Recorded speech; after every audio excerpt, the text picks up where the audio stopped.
first half. Crystal Palace 0, Brighton 0, and Nottingham Forest 3, Leeds 1. Metcha getting the first goal for Leeds. Leeds going ahead in that one. Sangare equalising not long after, though. Morgan Gibbs-White getting a goal, and Elliot Anderson from the penalty spot as well. In the WSL, it was quite a hard defeat for Everton to take, according to my colleague Mike Perkins, who was at the game for us earlier on. Everton won, Manchester City 2. Not really quite reflective, and maybe just Manchester City's star quality shining through there. And the other WSL result was Liverpool 1, Brighton 1 as well from earlier on today. But this is the fan phone in. Get your calls in now as we relive what just happened and how it sounded on BBC Sounds and BBC Radio Merseyside. Liverpool fans, let me know your thoughts. This is your fan phone in tonight. Craig Hignett is at the Etihad, ready to have a chat with you. Give us a call on 0800 731 9333. What went wrong today? What was to blame? And how are you feeling going forward? Give us a call, give us a WhatsApp, give us a text.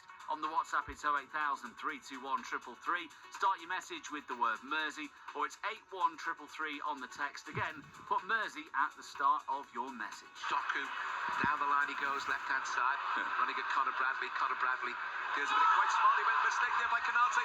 Doku, brought down, was he? Referee says no. Driven shots blocked. And Liverpool just about managed to get it out of harm's way. There's going to be a VAR intervention to have a look at the challenge, and then suggestions of handball in the blocks. It certainly didn't look like handball. Here's the judgment call from the referee, and here we get the commentary.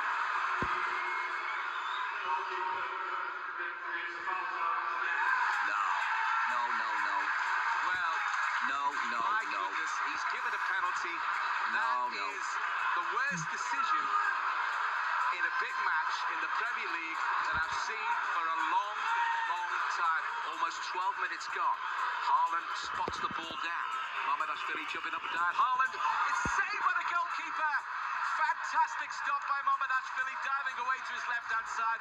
And justice has been done, because that was never a penalty in a million years. Nunez, is he going to cross? Right-footed, in comes the cross. Haaland with a header! 1-0 City. The looping cross was hit with power by Mateus Nunez. Erling Haaland rose highest when the cross came in. Haaland with a header, looped it over the goalkeeper. He may have had a bit of good fortune, but Erling Haaland strikes again. Canate's on the edge of the 6-yard box. Van Dijk by the penalty spot. In comes the corner. And a goal! What a header. What a header from Virgil van Dijk. Liverpool are back on level terms. 2 headers. First one from Erling Haaland to put City in front. That had an element of good fortune. The equaliser. Oh my goodness. Virgil van Dijk steered the header away from the goalkeeper Donnarumma and into the back of the net. Well, who was offside there? Andy Robertson, I think, is in front of the goalkeeper. But he's not stopped it. He hasn't stopped the keeper. He hasn't stopped the keeper making a move towards it. He's close to the keeper, but the keeper makes a dive, and Robertson's in front of him. The keeper dives to his left-hand side. Donnarumma was going the other way in any case. Donnarumma wouldn't have made any more different a movement to the ball than the one that he made. Well, Liverpool have been on the wrong end of 2 very controversial decisions.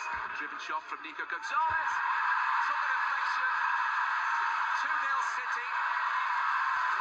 Another bit of ill luck and misfortune comes Liverpool's way. It was a decent effort on goal, in any case, from Nico Gonzalez, but it did take a deflection.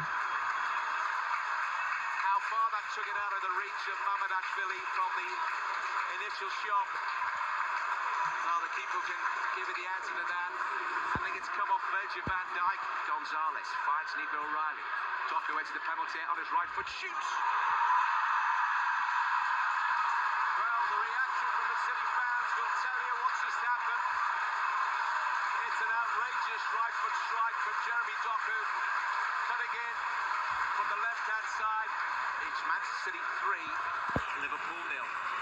Call the football phone in 0800 731 9333. BBC Radio Merseyside. Give us a call now. We are on until 7. Time for you to have a chat with Craig Hignett, who is at the Etihad, and we're back there now.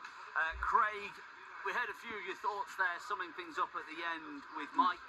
Did feel like there was quite a lot lacking from Liverpool today.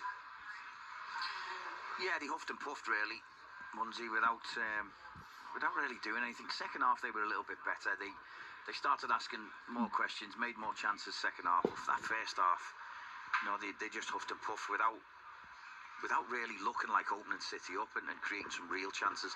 They looked threatening because there was so much space in behind and looked like something could happen, but nothing ever did. And the first half was really disappointing. A little bit better second half, but they just couldn't cope with City. You know, City moved the ball so quick. They really couldn't get to grips with it, and especially Doku. You know, whilst I thought Conor Bradley did all right, Doku was a real pain all game. He was the one taking it under pressure. He was bringing players towards him. Sometimes they were 2 and 3 deep, and it created so many problems for Liverpool. They couldn't get to grips with it. And then on the other side of it, all the major decisions went the wrong way, didn't he? It was one of them games where everything was going against them. Yeah, I mean, let's talk about some of those decisions now. I mean, the penalty, I mean, I don't really want to say it doesn't really matter because the penalty was saved in the end, but it was still a shocking call, wasn't it? Yeah, I mean, if you've seen the Brentford-Newcastle one before it, you know, the earlier game, that wasn't given, and VAR looked at it. That was far more contact. Dan Burn had far more contact in that one than the keeper did, Mamardashvili did. In this one, he barely touched him. It certainly didn't warrant going down. I think because of the angle he was running at and because McAllister was coming, there was a little bit of hesitancy, and he ended up going down anyway because he was overstretching. There was nothing in it, and so to give a penalty for that, especially having watched it, I thought it was unbelievable. Yeah, let's go to the phone, shall we? We've got Tony, who is a Red in Wavertree, on with us. Tony, you're on with Craig at the Etihad.